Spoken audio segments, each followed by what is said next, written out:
11,600 something nanti. Nanti mungkin producer akan maklum kepada saya nanti. Saya pun tadi ada tengok sekilas. Banyak So masih dalam angka bertambah. 11,000 lah ini. Melebihi 10,000 sekarang ini. Bertambah lebih daripada 10,000 sekarang. Dan masih lagi pihak kerajaan federal, persekutuan masih lagi tidak mengambil indah apa yang disuarakan oleh pihak kerajaan negeri, oleh pihak rakyat. Masih lagi terus dengan pendekatan yang samalah, seolah-olah tidak ada apa-apa perubahan dari sudut dia punya penutupan, lockdown dia dan sebagainya. Yang ada perubahan alhamdulillah ialah kadar vaksinasi. Itu pun setelah dah bising banyak pihak kerana teramat lambat sangat.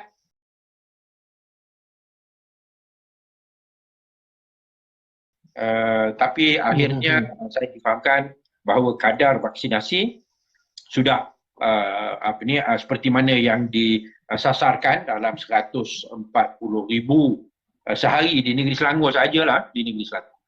Itu satu perkara yang memang seperti mana yang kita harapkan dan kita usahakan. Ya.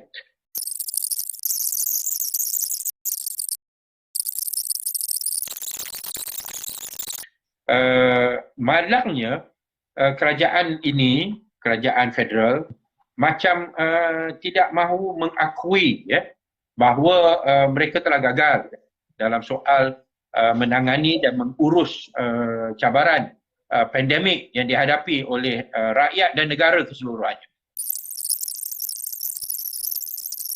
Saya pun tak faham lah, kerajaan macam ada benda masih lagi tak mahu mengaku mereka memerlukan bantuan, mereka perlu kaji balik apa yang mereka lakukan, mana silapnya, mana cara yang lebih berkesan untuk menangani masalah ini, tapi dia macam biasa je lah.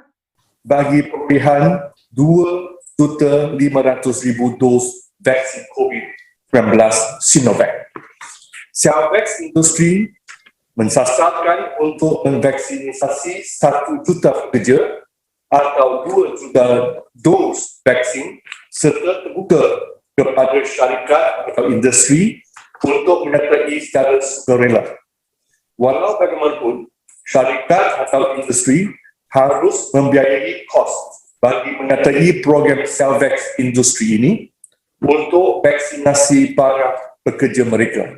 There will be 2 doses, okay? You cannot just take one, you have to take two doses, and for both doses it costs RM350. This is inclusive of the vaccine and all the other administration expenses, renting of hall, and we have to mobilize the medical personnel and so on, and the logistics. So altogether, it's RM350 for 2 doses to be borne fully by the employers. And the employers are not allowed to transfer the cost to the employees. That has been stated clearly in the agreement. Setakat pada permulaan sebagai percubaan, seramai 13,000 lebih telah pun divaksinkan dan ada 50,000 yang telah pun dikomit sekarang dan proses untuk penerimaan tawaran sedang berjalan. This is industry oriented. Okay. Then we focus on 2 main industry, the manufacturing industry and the service industry. And from these 2 industry, they need, we will choose the company with the highest number of workers first. Okay, this is not a hard and fast rule, but this will be the guideline. Because in the process, although there are 59,000 companies registered, they are registering their interest. There's a process of offer and acceptance, and of course payment. They will take some time. So whoever comes first, comply with the condition, with the guidelines set down, then we'll go for it first. And meanwhile, as I said, that for the companies which has less than 200 workers, we have another simultaneous program on for their workers to be vaccinated at our clinics. Kalau ada yang kata rakyat tak ikut SOP, dan sebagainya. Kamu yang berikan lesen-lesen untuk kilang-kilang beroperasi. Kalau di negeri Selangor memang jumlahnya tinggi, ya, tapi pada masa yang sama 60% lebih adalah daripada kilang-kilang, ya. Dan bukan daripada tempat biasa, ya. Tapi dia tak ambil kira.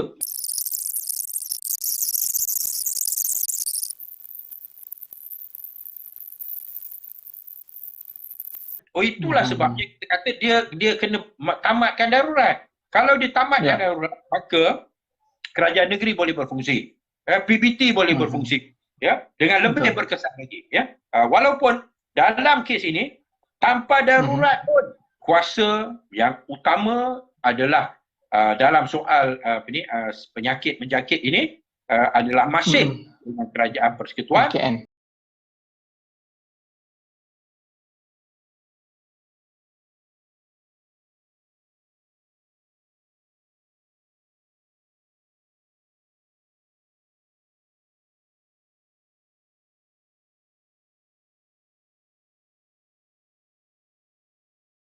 Tetapi paling kurang pihak PBT, pihak kerajaan negeri boleh bergerak dengan lebih bebas untuk menghalang ataupun untuk mengambil tindakan, ya.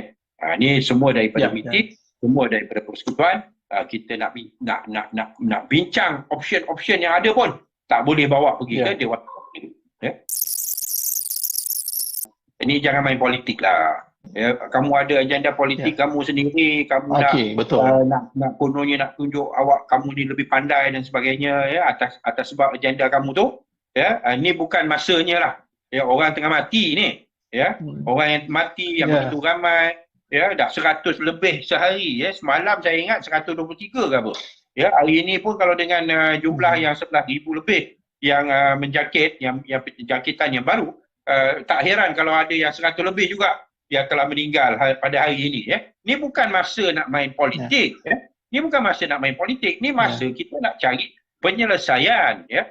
Bukan nak tunjuk kita ni pandai, orang ni tak pandai dan sebagainya. Ni cara nak cari nak cuba selesaikan masalah.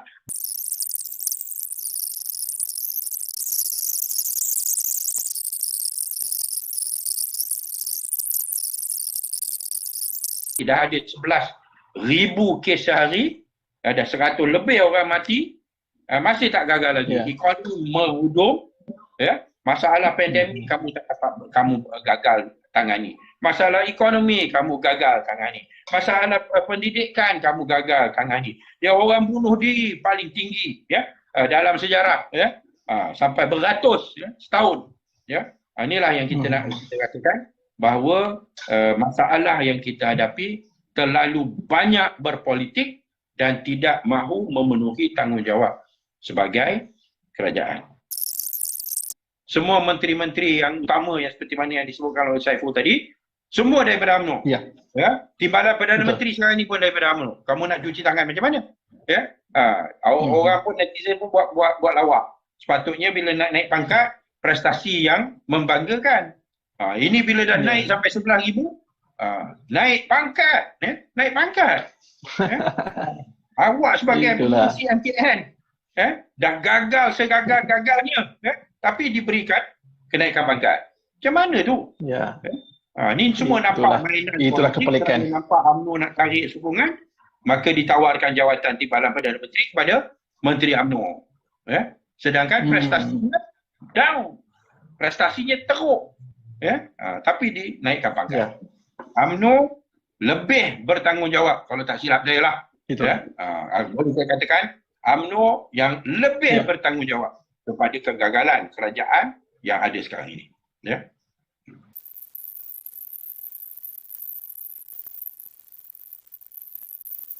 Sebenarnya darurat ini memang atas kepentingan politik, kerana dia takut parlimen bersidang, dia takut dia akan dijatuhkan, dia takut Perdana Menteri ini tak boleh bertahan, ya, dan sebagainya. Maka diisytiharkan darurat supaya parlimen tak boleh bersidang. Dengan itu dia pun mendapat kuasa yang mutlak, mewakili Yang di-Pertuan Agong dan melakukan apa yang dia anggap bukan perlu untuk selesaikan kes pandemik, perlu untuk pertahankan kedudukan Ya. dan memang betul dengan adanya pengisytiharan darurat Ya. memang kuasa yang ada ditarik kepada kuasa pihak kerajaan. YB Marang ni dah memang kebelakangan ini memang tidak berpijak atas bumi yang nyata, dan malangnya dia merupakan seorang yang memperalatkan agama, mengeluarkan fatwa ikut kepentingan politik partinya dan dirinya sendiri, dan dia telah minta maaf lah, bagi saya terbukti sebagai seorang yang menjual agama, ya. Minta maaf, saya tahu orang ramai marah lah, terpulang lah apa nak kata kan, tapi bagi saya dia merupakan seorang yang telah jelas menjual agama, ya. Gelaran ulama dia dan sebagainya, imej ulama dia dan sebagainya, hakikatnya dia merupakan ulama usuk, ya.